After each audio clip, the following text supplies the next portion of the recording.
Morning students. पिछले अध्ययन सत्र में हमने सामुदायिक स्वास्थ्य एवं पोषण के विषय में अध्ययन किया था। आज हम भोजन की उपलब्धता को प्रभावित करने वाले कारकों के बारे में अध्ययन करेंगे। इससे पूर्व कि हम इन कारकों के बारे में पढ़ें, मैं आपको कुछ डेफिनेशंस बताना चाहूँगी। पहली, फूड सिक्योरिटी अर्थात खाद्य सुरक्षा।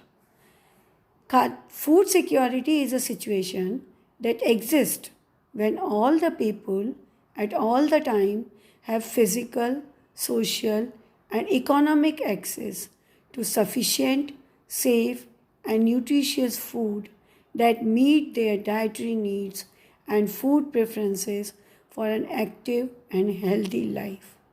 अर्थात खाद्य सुरक्षा वह स्थिति है जब सभी लोगों को सभी समय पर पर्याप्त मात्रा में सुरक्षित एवं पौष्टिक भोज्य पदार्थ शारीरिक, सामाजिक एवं इकोनॉमिकली रूप से उपलब्ध हों, जो कि न केवल उनकी पौष्टिक आवश्यकताओं को पूर्ण करें बल्कि उन्हें सक्रिय और स्वस्थ जीवन जीने के लिए भी प्रेरित करें। इस डेफिनेशन के आधार पर फूड सिक्योरिटी के 4 आयाम निर्धारित किए गए या देखे गए। पहला, फूड अवेलेबिलिटी। दूसरा, economic and physical access to food. Economic access से मतलब है कि हम फूड को ख़रीद पाएँ, और फिज़िकल एक्सेस से मतलब है कि वो भौतिक रूप से हमें उपलब्ध हो। तीसरा, फूड यूटिलाइजेशन, कि हम उस फूड का उपयोग कर सकें। और चौथा, स्टेबिलिटी ओवर द टाइम, अर्थात ये जो फूड की अवेलेबिलिटी है वो हम एक लंबे समय तक मेंटेन रहे, तब हम इसे खाद्य सुरक्षा कहेंगे। Food insecurity. It is a situation that exists when people lack secure access to sufficient amount of safe and nutritious food.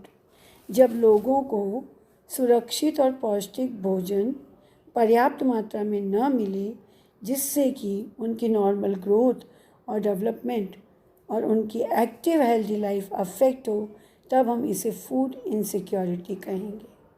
Food insecurity का कारण कुछ भी हो सकता है, जैसे कि अनअवेलेबिलिटी ऑफ फूड, यानी कि फूड का अवेलेबल नहीं होना।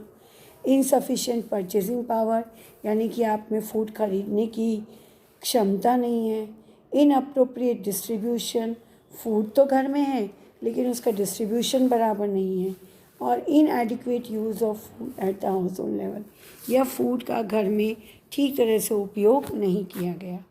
Food insecurity, poor conditions of health and sanitation, inappropriate care and feeding practices are the major causes of poor nutritional status. Food insecurity के साथ साथ स्वास्थ्य की खराब कंडीशंस, अस्वच्छ या स्वच्छता के पूरे मापदंड नहीं होना, फीडिंग प्रैक्टिसेस का उपयुक्त नहीं होना, केयर का उपयुक्त नहीं होना, कुपोषण के मुख्य कारक हैं। फूड इनसिक्योरिटी क्रॉनिक अर्थात लंबे समय तक भी चल सकती है। सीजनल अर्थात गर्मी के मौसम में जब हमें पर्याप्त ग्रीन वेजिटेबल्स और फ्रूट्स उपलब्ध नहीं होते, या फ्लड और ड्रॉट के समय पे तब हो सकती है। और ट्रांजिटरी यानी थोड़े समय के लिए हो सकती है, जो कि विपरीत अवस्थाएं गुजरने के बाद पुनः सही हो जाएं, जैसे कि फ्लड की अवस्था, ड्रॉट की अवस्था, या युद्ध की विभत्स भीषण अवस्था। आइए वो फैक्टर्स देखें जो फूड अवेलेबिलिटी को प्रभावित करते हैं। पहला, एग्रीकल्चर प्रोडक्शन। दूसरा, post harvesting handling, marketing and distribution. Population अर्थात जनसंख्या। इकोनॉमिक्स अर्थात अर्थशास्त्र। रीजियन अर्थात क्षेत्र। सोशियो कल्चरल अर्थात सामाजिक एवं सांस्कृतिक कारक। Industrialisation and other factors. एक एक करके हम इन सभी फैक्टर्स के बारे में पढ़ेंगे। एग्रीकल्चर प्रोडक्शन यानी कि उत्पादन कितना हो रहा है। फूड के उत्पादन जो है वो निम्न बातों पर निर्भर करेगा। एग्रीकल्चर लैंड, कितनी एग्रीकल्चर लैंड हमारे पास उपलब्ध है।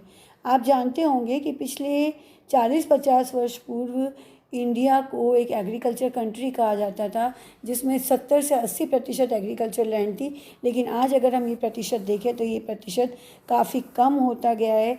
वो क्षेत्र घटता जा रहा है जहाँ की एग्रीकल्चर प्रोड्यूस का उत्पादन किया जा सके। Land fertility and use of manure, अर्थात जो ज़मीन जिस पर कि हम अनाज उगा रहे हैं या फूड उगा रहे हैं वो कितनी फर्टाइल है और उस पर किस तरह की खाद का उपयोग आपने किया है।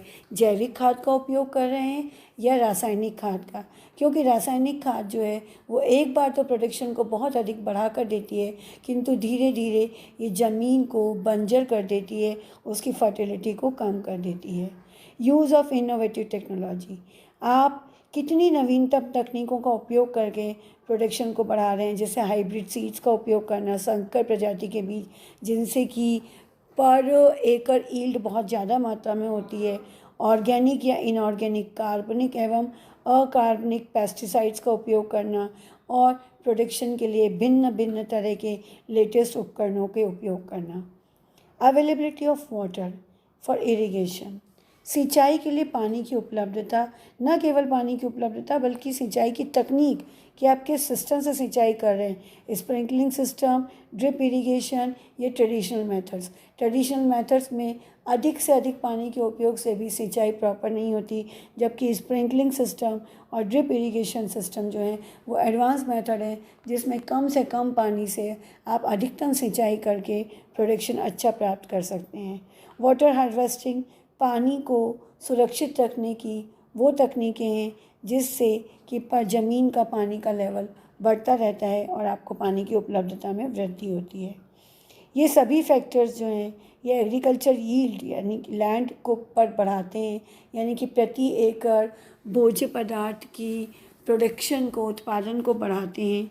जैसे कि ग्रीन रिवॉल्यूशन में हाइब्रिड सीड्स का उपयोग किया गया, येलो रिवॉल्यूशन जिसमें तेली बीजों का उत्पादन बढ़ाया गया, ब्लू रिवॉल्यूशन जिसमें समुद्री जीव जंतुओं या फिश प्रोडक्शन को प्रोत्साहन दिया गया, और वाइट रिवॉल्यूशन जिसमें एनिमल हस्बेंड्री के द्वारा अर्थात मवेशियों को, जानवरों को, गाय भैंस भेड़ बकरी दूध देने वाले जानवरों की केयर और रेयर और प्रोडक्शन के देखभाल पर विशेष बल दिया गया, जिससे कि दूध के प्रोडक्शन में उत्तरोत्तर वृद्धि हुई।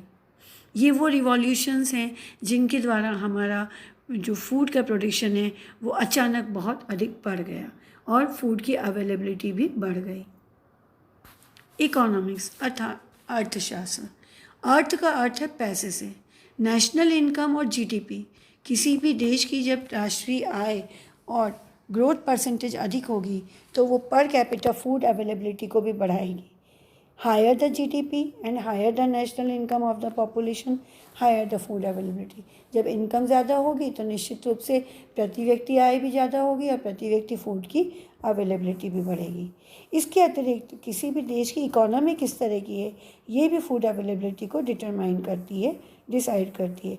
जैसे कि हम देखें कि एक सोशलिस्ट इकोनॉमी, समाजवादी इकोनॉमी, जिसमें कि सभी को इक्वल डिस्ट्रीब्यूशन दिया जाता है, सभी तरह की चीज़ों का और अधिकारों का समान अधिकार मिलते हैं, तो वहाँ मेजॉरिटी ऑफ द पॉपुलेशन को फूड अवेलेबिलिटी के इक्वल चांसेस होते हैं विदाउट एनी पार्शियलिटी, बिना किसी भेदभाव के।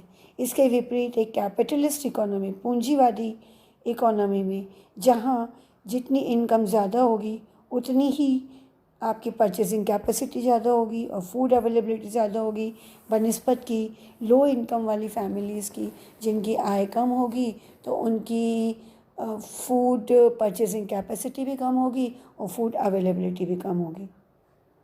इसी के साथ साथ एक डेमोक्रेटिक इकोनॉमी जैसे कि इंडिया, जहाँ पर दोनों ही इकोनॉमी के बीच बैलेंस निर्धारित किया जाता है, जिससे कि इनकम ऑफ द पॉपुलेशन के बीच का जो गैप है उसको ब्रिज करा जाता है फूड पीडीएस सिस्टम और अन्य राशनिंग की व्यवस्थाओं के द्वारा, जिसमें बहुत अधिक गरीब लोगों को भी भूखे मरने की नौबत नहीं आती और उन्हें भी फूड अवेलेबल कराया जाता है।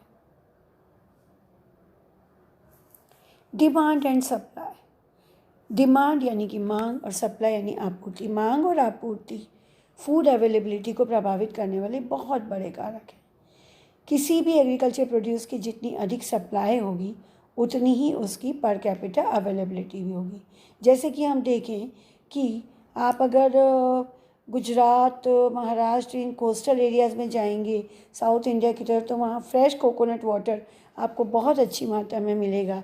और इसके साथ ही जो ड्राई फ्रूट्स हैं वो भी अच्छी मात्रा में मिलते हैं, क्योंकि वहाँ इनका उत्पादन ज़्यादा होता है। जब उत्पादन ज़्यादा होता है तो मतलब सप्लाई ज़्यादा है, तो इनकी डिमांड भी पर्याप्त रहती है और ये उन्हें खूब उपलब्ध रहते हैं।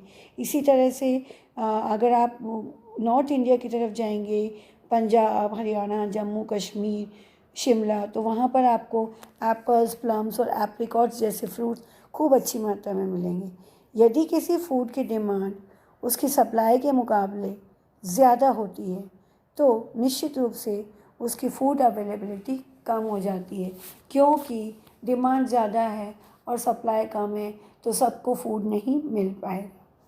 जैसे कि कोई भी हार्वेस्टेड क्रॉप जब हार्वेस्टिंग के बाद जब खुले खेतों में छोड़ी जाए और अचानक बारिश आ जाए और सारी फसलें ख़राब हो जाएं, ये ऐसा केवल एक प्रदेश के लिए नहीं, संपूर्ण प्रदेश के लिए, तो पूरी फसल जब ख़राब हो जाती है तो उस फसल की सप्लाई उस पर्टिकुलर सेशन में कम हो जाती है और डिमांड तो उतनी ही रहती है क्योंकि पॉपुलेशन उतनी है।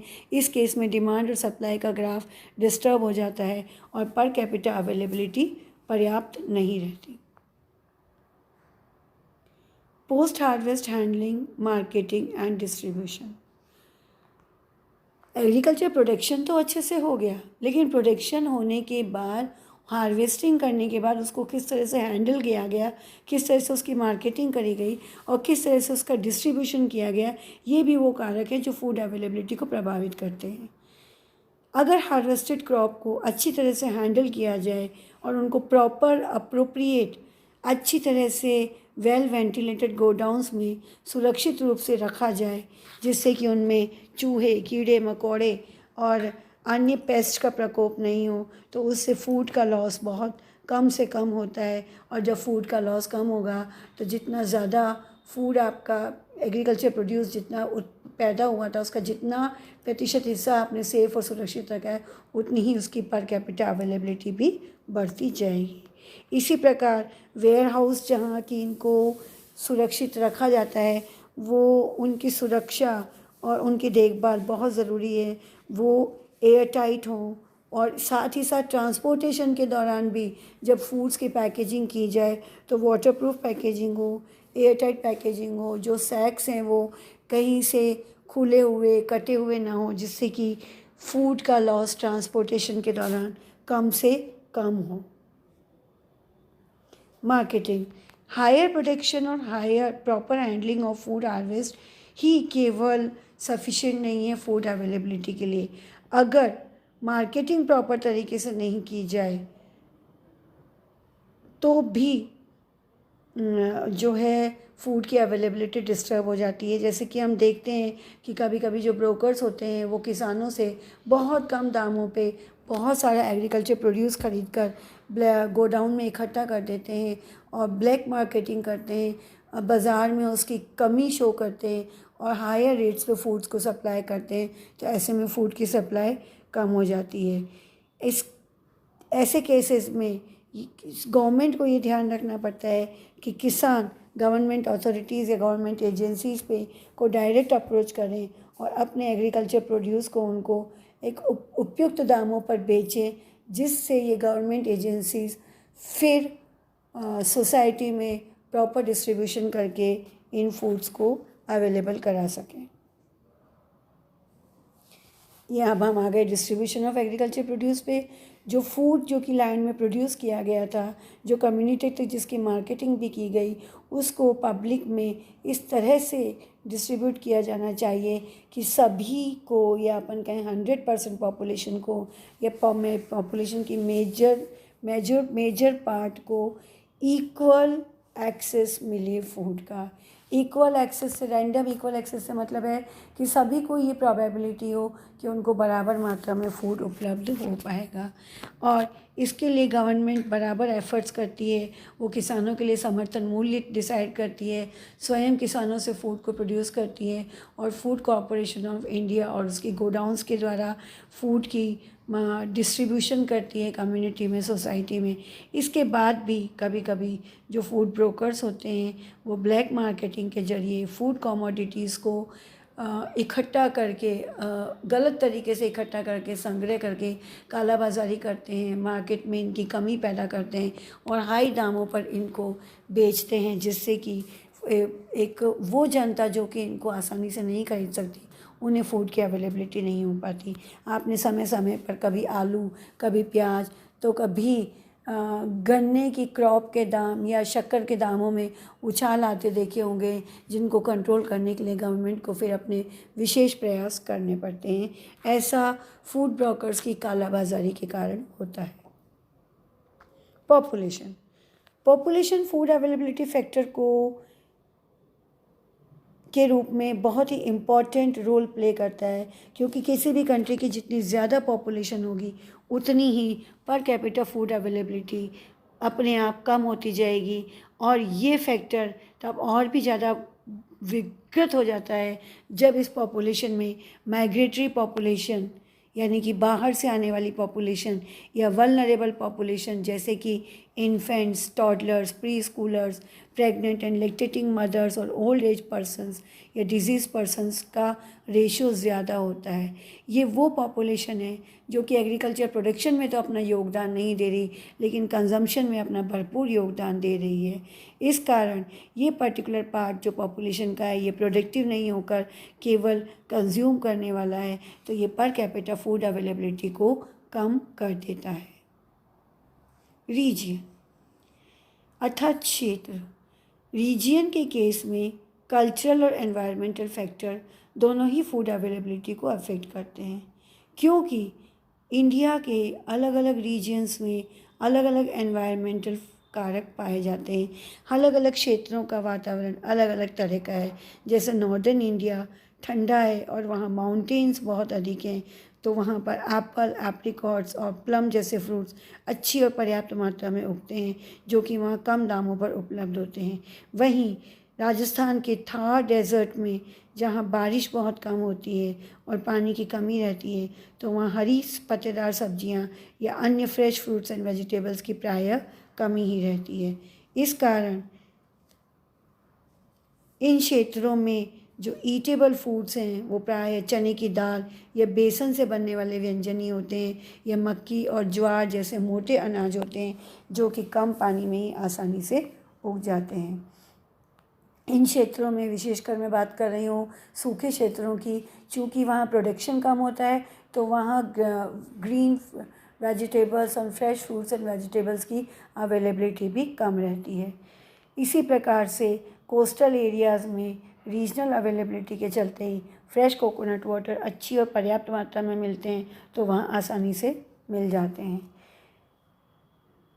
रीजियंस पे कभी कभी वेदर कंडीशंस का भी इफ़ेक्ट पड़ता है, जैसे कि कुछ रीजियंस जहाँ हमेशा फेवरेबल वेदर कंडीशंस रहती हैं, पंजाब और हरियाणा जैसे, जिनको अनाज का कटोरा या धान का कटोरा भी समझा जाता है, क्योंकि वहाँ पर्याप्त मात्रा में भरपूर अनाज उगता है और वहाँ के लोगों को खाने के लिए उपलब्ध भी रहता है। इसी प्रकार से हम अगर ईस्ट इंडिया की तरफ जाएं तो वहाँ असम, मणिपुर, त्रिपुरा और वेस्ट बंगाल जैसे क्षेत्र, जहाँ प्रायः बाढ़ आती रहती है और एग्रीकल्चर प्रोडक्शन इस वजह से कम होता है, तो फूड अवेलेबिलिटी भी कम हो जाती है। इसी प्रकार कोस्टल एरिया जो कि हमेशा आंधी और तूफ़ानों के रिस्क पे रहते हैं, तो वो वहाँ के एग्रीकल्चर प्रोडक्शन और फूड अवेलेबिलिटी को विपरीत रूप से प्रभावित भी करते हैं। Socio cultural factors. इंडिया जो कि विविध तरह की समाज और संस्कृति की एक बहुत बड़ी इकाई है, वहाँ उसको ये प्रिविलेज है कि वहाँ जम्मू कश्मीर से लेकर साउथ में कन्याकुमारी तक और पश्चिम में राजस्थान और गुजरात से लेकर ईस्ट में असम और मणिपुर और मेघालय तक तरह तरह की कल्चर और सभ्यता पाई जाती है। हर कल्चर का अपना अपना फूड कंजम्पशन बिहेवियर और पैटर्न अलग अलग होता है, और यही कल्चर और फूड कंजम्पशन पैटर्न उनकी फूड अवेलेबिलिटी को भी प्रभावित करता है। इसी कारण से ईस्ट इंडिया के क्षेत्रों में जहाँ मछली और चावल बहुत ही प्रेम से उपभोग खाए जाते हैं, तो वो वहाँ पर्याप्त मात्रा में उपलब्ध भी होते हैं, क्योंकि ये समुद्री क्षेत्रों के पास में है, ये क्षेत्र समुद्री एरिया के पास में है। वहीं साउथ इंडियंस का जो स्टेपल फूड है वो दाल चावल है, जो कि पर्याप्त भरपूर हरी सब्जियों के साथ खाते हैं, क्योंकि वहाँ अच्छी बारिश के कारण भरपूर हरी सब्जियाँ खाने के लिए उपलब्ध होती हैं। इसी तरह से इंडिया में न केवल क्षेत्र वाइज ही डिफरेंस पाए जाते हैं, बल्कि कास्ट और कम्युनिटी बेसिस पे भी बहुत सारी कास्ट और बहुत सारी कम्युनिटीज़ इंडिया में रिज़ाइड करती हैं। जैसे कि हिंदूज़ में ब्राह्मण्स हैं, जैन्स हैं, मुस्लिम्स हैं, क्रिश्चियंस हैं, और हर कम्युनिटी की अपनी अपनी सभ्यता और संस्कृति होती है, जिसके हिसाब से वो अपने भोजन भी खाते हैं। एक तरफ जहाँ मुस्लिम और Christian communities non vegetarian diets का उपयोग ज़्यादा करती हैं, वहीं हिंदूज़ और जैन्स में कुछ पर्टिकुलर समुदाय ऐसे हैं जो कि स्ट्रिक्टली वेजिटेरियन हैं, और यहाँ तक कि लहसुन और प्याज का भी उपयोग नहीं करते। तो ऐसे में इन समुदाय विशेष में या इन समाजों में इनकी सभ्यताओं के कारण, इनकी संस्कृतियों के कारण पर्टिकुलर फूड या तो अवेलेबल रहता है या अवेलेबल नहीं होता है। पॉपुलेशन की इनकम जो होती है वो भी समाज में को वर्गों में विभक्त करती है। आप जानते हैं, जब पॉपुलेशन की इनकम ज़्यादा होती है जिस पॉपुलेशन की, वो हाई इनकम ग्रुप में आते हैं, कुछ मिडिल इनकम ग्रुप में आते हैं और कुछ लो इनकम ग्रुप में आते हैं। जो उच्च आय वर्ग के लोग हैं वो विभिन्न तरह के फूड प्रोडक्ट्स को किसी भी रेट और किसी भी दाम पर कभी भी खरीद सकते हैं, तो उन्हें हर समय हर तरह के फूड अवेलेबल रहते हैं, चाहे वो सीजनल हो चाहे सीजनल नहीं हो, चाहे वो जम्मू कश्मीर में उगाए जाते हों चाहे वो केरल में उगाए जाते हो। वहीं दूसरी तरफ अगर हम बात करें लो इनकम ग्रुप की, तो उनके पास तो इतना पर्याप्त पैसा भी नहीं है कि वो पेट भरने लायक अनाज खरीद सकें, तो उन्हें प्रायः प्याज चटनी के साथ ही रोटी खाकर अपना पेट भरना पड़ता है। तो उनके लिए हम variety of availability of foods की तो बात ही नहीं कर सकते। इस तरह से जो हमारी इनकम है वो भी हमारी सामाजिक और संस्कृति को प्रभावित करती है फूड अवेलेबिलिटी के लिए।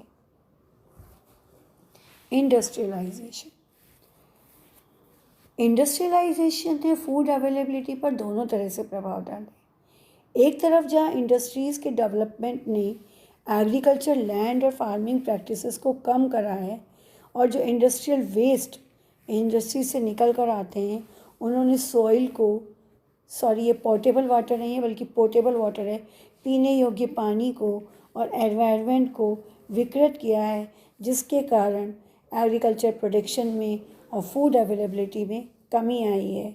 तो वहीं दूसरी तरफ फूड इंडस्ट्रीज़ जो है वो विभिन्न तरह के प्रोसेस्ड फूड्स की दुनिया में एक क्रांति से लेकर आई है, और समाज और समुदाय को इंडस्ट्रियलाइजेशन के कारण वे प्रोसेस्ड फूड्स आज उपलब्ध हैं जो कि आज से 150 वर्षों पहले उपलब्ध नहीं थे। जैसे रेडी टू प्रिपेयर यानी कि आसानी से पकाए जा सकने वाले, या रेडी टू ईट तुरंत खाए जा सकने वाले food products, example Maggi, pasta, macaroni, ready to drink juices, juice के packets, ready to eat sweets, मिठाई के पैकेट बंद डिब्बे, रेडी टू यूज़ स्पाइसेस, पहले मसाले घर में ही कूटे और पीसे जाते थे, आजकल तैयार मसाले आते हैं, ग्रेवीज़ आती, चटनीज़ आती हैं जिनके पैकेट खोले और काम में लिए। तो इन चीज़ों की जो उपलब्धता बढ़ी है ये इंडस्ट्रीज़ के डेवलपमेंट के कारण ही बढ़ी है। इंडस्ट्रियल डेवलपमेंट ने फार्मिंग प्रैक्टिसेस को और एग्रीकल्चर प्रोडक्शन को तो एक हाथ तरफ से कम किया ही है, वहीं दूसरी तरफ इन इंडस्ट्रीज़ ने पॉपुलेशन में एम्प्लॉयमेंट अपॉर्चुनिटीज़ को जनरेट किया है। और जब एम्प्लॉयमेंट अपॉर्चुनिटीज़ बढ़ी तो उस एम्प्लॉयमेंट अपॉर्चुनिटीज़ के कारण उनकी इनकम बढ़ी, और इनकम बढ़ने से उनकी फूड परचेसिंग कैपेसिटी बढ़ी और अवेलेबिलिटी बढ़ी। इस प्रकार से इंडस्ट्रियलाइजेशन का रोल फूड अवेलेबिलिटी में दोनों तरह से है, पॉजिटिव भी और नेगेटिव भी। हम बात करें अर्बनाइजेशन एंड ग्लोबलाइजेशन की, तो अर्बनाइजेशन एंड ग्लोबलाइजेशन दोनों ही फैक्टर्स ने वैरायटी ऑफ फूड्स को पॉपुलेशन के लिए अवेलेबल करा दिया है, चाहे वो संसार के या देश के किसी भी क्षेत्र में रहते हों। इस प्रकार आज आपने देखा कि ऐसे बहुत सारे फैक्टर्स हैं जो कि परिवार व समाज में फूड अवेलेबिलिटी को प्रभावित करते हैं। मुझे आशा ही नहीं, पूर्ण विश्वास है कि आपको ये सभी फैक्टर्स भली भांति समझ में आ गए होंगे। धन्यवाद।